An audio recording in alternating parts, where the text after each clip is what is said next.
Hello, in this video I'm going to be using my 18.5 inch Weber Classic grill that I recently got and I've done a few cooks on. And I bought the slow and sear attachment, and I will be doing a reverse sear of a beautiful prime ribeye. Also, those of you familiar with these grills will notice that this is an add-on. It cost me $8. Just use a 1/4 inch drill bit to put a hole in here and screw it on. Very easy. Now it allows a way for you to adjust the vent without burning your hand touching the hot metal. And in here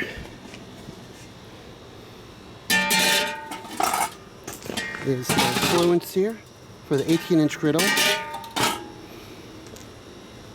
And this doesn't use a reservoir on the 18.5 inch models. So that's just a heat barrier. It's not a water reservoir as is the one for the 22 inch. So I'm going to start off with about 14 coals in my fire starter chimney. Going to get them going, dump them in here, put a thermometer, have this going at about 250 degrees until the internal temp is at about 110, 115. Then I will be adding some more coals and giving it a quick sear, about a minute or two on either side. And I'll be using my T-Rich probe to show the internal temp of the barbecue as well as the temperature of the steak. And this supports 6 probes, and if anybody would like to see a review on it, I can do that for y'all. So right now I'm going to be using this convenient torch and using some matchlight charcoal and getting that going. Once it's been lit for about 5-10 minutes, dumping it in the slow and sear and putting the thermometers in and getting it going. Okay, I added a bit of aluminum foil to catch drippings on the side the meat's going to be on, going low and slow. I have the coals lit, and once they've all kind of ashed over a bit, I'm going to dump it in the slow and sear, and then we'll get the sucker going. All right, these coals are lit. They're doing a good job. I'm going to put them in the slow and sear now.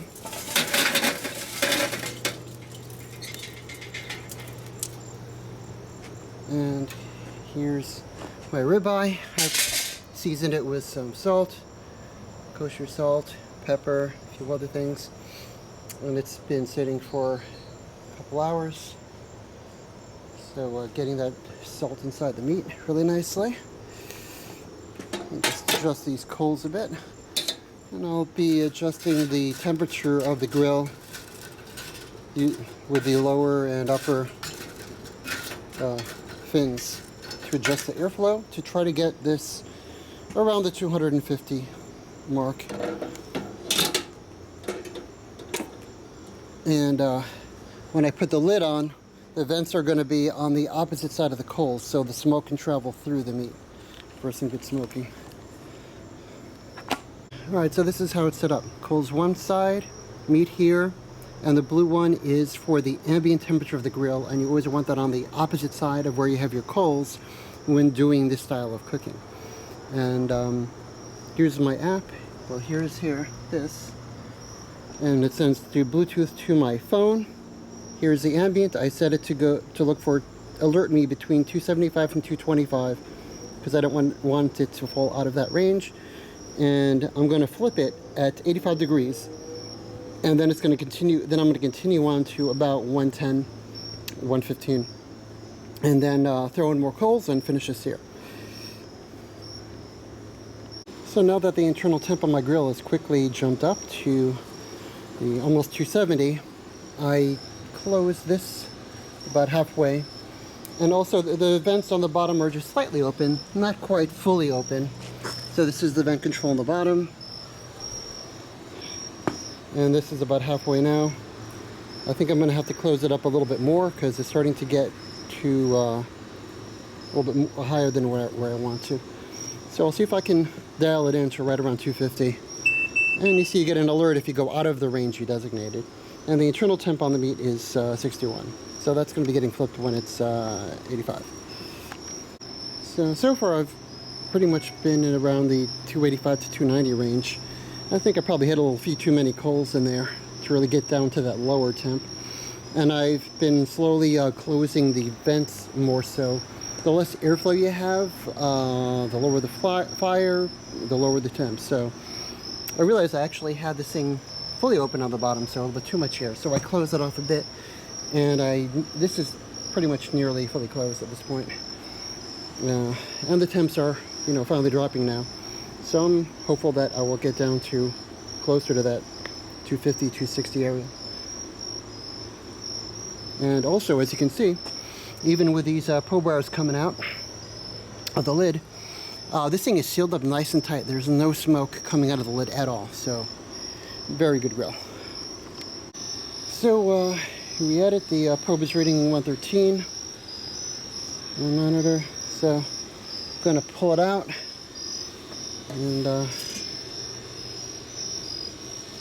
no real smoke is pluming out. Kind of expecting some more smoke from there. But anyway, let me take this off, and I have about 2/3 of a chimney of coals. When that's glazed over, I'm going to add it to the coals that are in here, and we'll do a hot sear on both sides. All right, let's see what we have here. This has been resting while the coals have been burning, so it's been resting about 10 minutes. And I basted the steak in a melted herb butter mixture. Basted it on. These coals are rip-roaring. And I'm going to pull the grate off, dump it in, and then we're going to quickly sear the sucker up.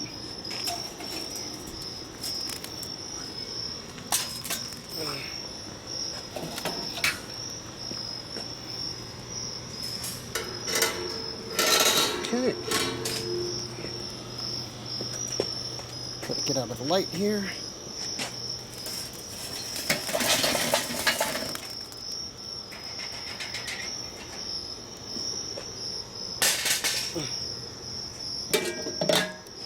Adjust these coals a little bit.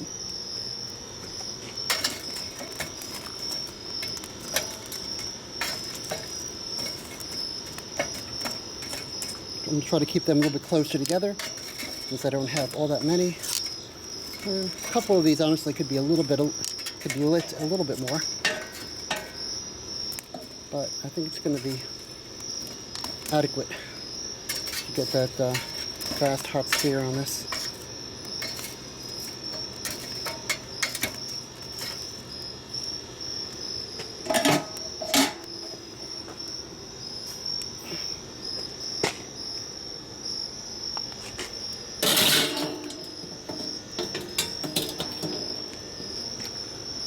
Go.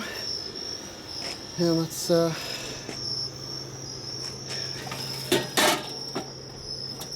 a little bit over here, and let me get that steak on.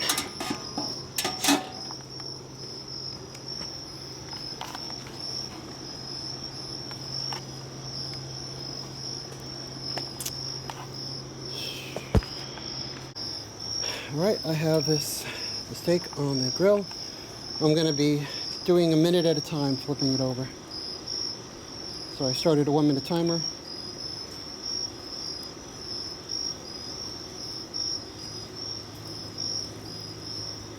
And keep flipping it until it has a nice sear.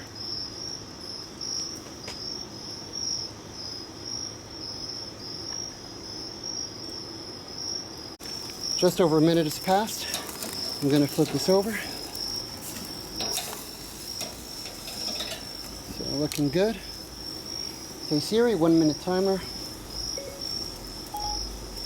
Your timer is set for 1 minute. So, let's see how this goes. I'll probably end up doing 2 minutes on the other side. Alright, that's the end of another minute.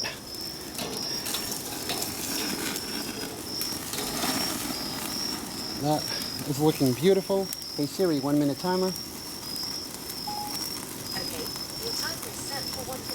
So, yeah, 1 more minute on the other side, then 1 more minute on this side. And then I'll work the edges a little bit as well. Then I'm going to call it done. Alright, this will be the last flip. Quite a bit of a flame up we're getting there. Maybe a little, almost too much of a sear there.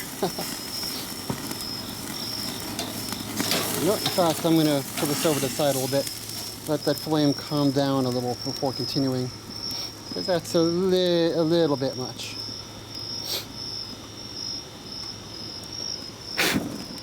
Alright.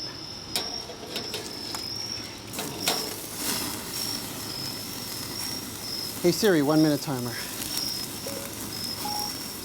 Okay, your timer is set Oh, for 1 minute. it might even go for a little bit less than that.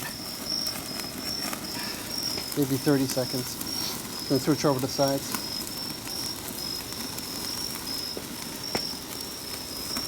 So we have such a high flame going on here.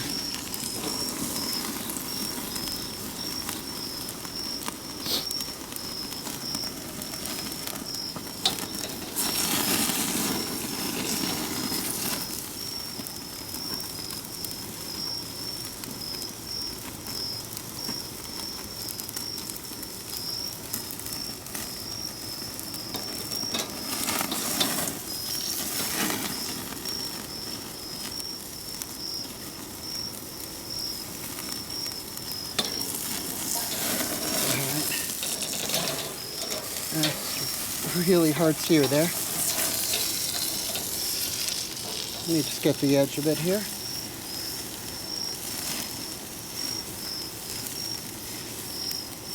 Hopefully didn't overdo it. As far as the internal doneness, this has been going pretty hot. Alright. Calling that done. Gonna let it rest for a minute or two before cutting in, and we'll see how the inside looks. So the inside is temping at around 140, so that's a bit above medium rare. It's getting into the realm of medium, but hopefully it'll be good. Should have probably given it a little less time. We'll see how the inside looks. So here we have the steak. It has a beautiful sear. It's been resting a few minutes. I did definitely give it too much time on that fire, because it ended up, as you saw, the internal temps were around 140. In some spots to 145, so that's more medium, or even a little bit above medium. Once I started flaming up like it was, it needed to be pulled off earlier. But, you know, between juggling everything, the timer, my phone, holding the camera rather than using it on a tripod for this, just let it get it a little further away. But with all that said, let's take a look at how it is anyway. In the center, I'm just going to cut right in the middle.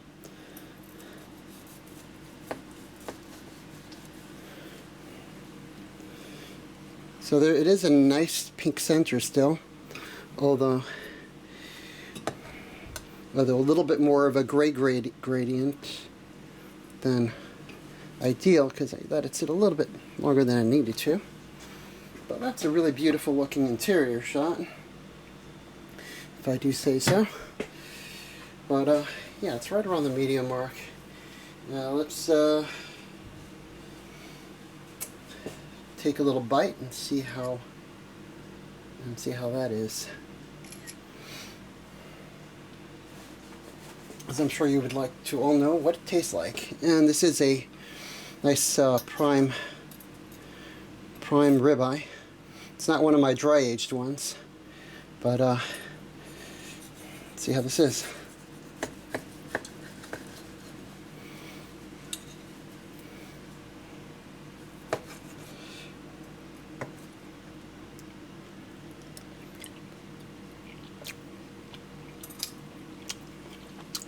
It's very tender.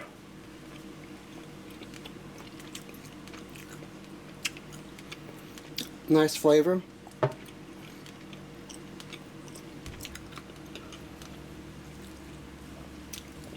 It's very, very moist, tender. Pretty good flavor. I think when I did the seasoning of the salt, I could have maybe stood to add a little bit more than I did. But otherwise, it's great. Very good flavor, good texture, nice mouthfeel. Very moist, as you can see here. Let me do a little pull test, like you would do with the brisket.